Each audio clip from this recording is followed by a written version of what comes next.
అపోస్తలుల కార్యములు 26వ అధ్యాయము.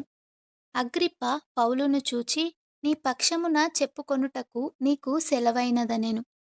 అప్పుడు పౌలు చేయి చాచి ఈలాగు సమాధానము చెప్పసాగెను. అగ్రిప్పరాజా, తమరు యూదులలో ఉండు సమస్తమైన ఆచారములను, వివాదములను విశేషముగా ఎరిగినవారు గనుక యూదులు నా మీద మోపిన నేరములన్నిటిని గూర్చి నేడు తమరి ఎదుట సమాధానము చెప్పుకొనబోవుచున్నందుకు నేను ధన్యుడనని అనుకొనుచున్నాను. తాల్మీతో నా మనవి వినవలెనని వేడుకొనుచున్నాను. మొదటి నుండి యెరూషలేములో నా జనము మధ్యను బాల్యము నుండి నేను బ్రతికిన బ్రతుకు ఎలాటిదో యూదులందరూ ఎరుగుదురు. వారు మొదటి నుండి నన్ను ఎరిగినవారు గనుక సాక్ష్యమిచ్చుటకు వారికిష్టమైతే నేను మన మతములోని బహునిష్టగల తెగను అనుసరించి పరిసయ్యుడనుగా ప్రవర్తించినట్లు చెప్పగలరు. ఇప్పుడైతే దేవుడు మన పితరులకు చేసిన వాగ్దానము విషయమైన నిరీక్షణను గూర్చి నేను విమర్శింపబడుటకు నిలిచియున్నాను. మన 12 గోత్రముల వారు ఎడతెగక దివారాత్రులు దేవుని సేవించుచు ఆ వాగ్దానము పొందుదుమని నిరీక్షించుచున్నారు. ఓ రాజా, ఈ నిరీక్షణ విషయమే యూదులు నా మీద నేరము మోపియున్నారు. దేవుడు మృతులను లేపునను సంగతి నమ్మతగనిదని మీరేల ఎంచుచున్నారు? నజరేయుడైన యేసు నామమునకు విరోధముగా అనేక కార్యములు చేయవలెనని నేననుకొంటిని. యెరూషలేములో నేనలాగు చేసితిని. నేను ప్రధాన యాజకుల వలన అధికారము పొంది పరిశుద్ధులను అనేకులను చెరసాలలో వేసి వారిని చంపినప్పుడు సమ్మతించితిని.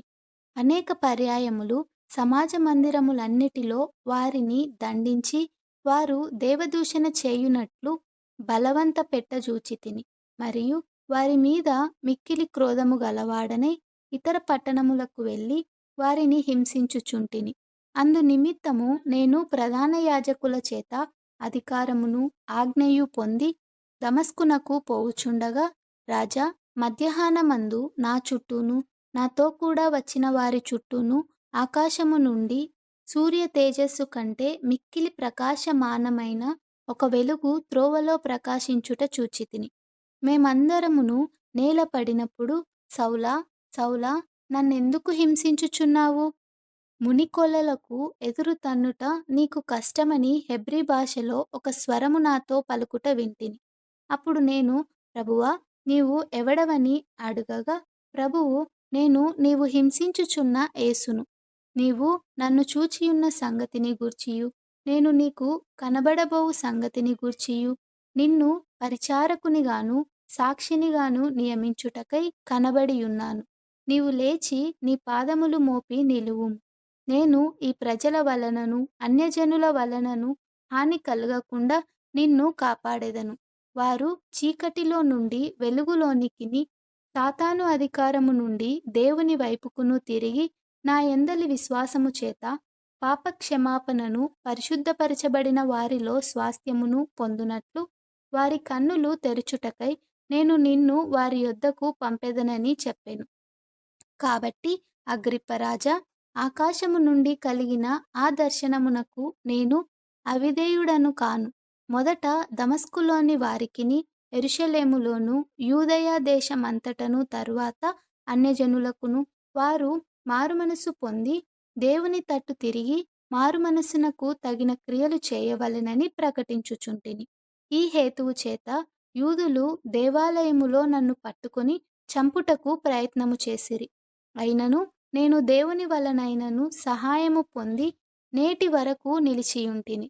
క్రీస్తు శ్రమపడి మృతుల పునరుత్థానము పొందు వారిలో మొదటివాడగుట చేత ఈ ప్రజలకును అన్యజనులకును వెలుగు ప్రచురింపబోవునని ప్రవక్తలును మోషేయు ముందుగా చెప్పినవి కాక మరి ఏమియూ చెప్పక అల్పులకును ఘనులకును సాక్ష్యమిచ్చుచుంటిని. అతడు ఈలాగు సమాధానము చెప్పుకొనుచుండగా ఫేస్తు, పౌలా, నీవు వెర్రివాడవు, అతి విద్య వలన నీకు వెర్రి పట్టినదని గొప్ప శబ్దముతో చెప్పెను. అందుకు పౌలు ఇట్లనెను, మహాఘనత వహించిన ఫేస్తు, నేను వెర్రివాడను కానుగాని సత్యమును స్వస్థబుద్ధియు గల మాటలనే చెప్పుచున్నాను. రాజు ఈ సంగతులెరుగును గనుక అతని ఎదుట నేను ధైర్యముగా మాటలాడుచున్నాను. వాటిలో ఒకటియు అతనికి మరుగైయుండలేదని రుడిగా నమ్ముచున్నాను. ఇది ఒక మూలన జరిగిన కార్యము కాదు. అగ్రిప్పరాజా, తమరు ప్రవక్తలను నమ్ముచున్నారా? నమ్ముచున్నారని నేనెరుగుదును. అందుకు అగ్రిప్ప, ఇంత సులభముగా నన్ను క్రైస్తవునిగా చేయజూచుచున్నావే అని పౌలుతో చెప్పెను.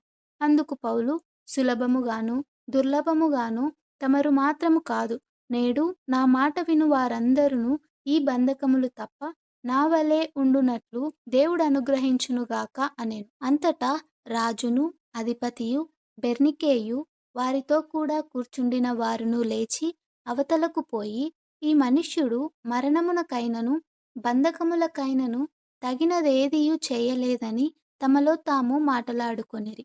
అందుకు అగ్రిప్ప, ఈ మనుష్యుడు కైసరు ఎదుట చెప్పుకొందునని అనని ఎడల ఇతనిని విడుదల చేయవచ్చునని ఫెస్తుతో చెప్పెను.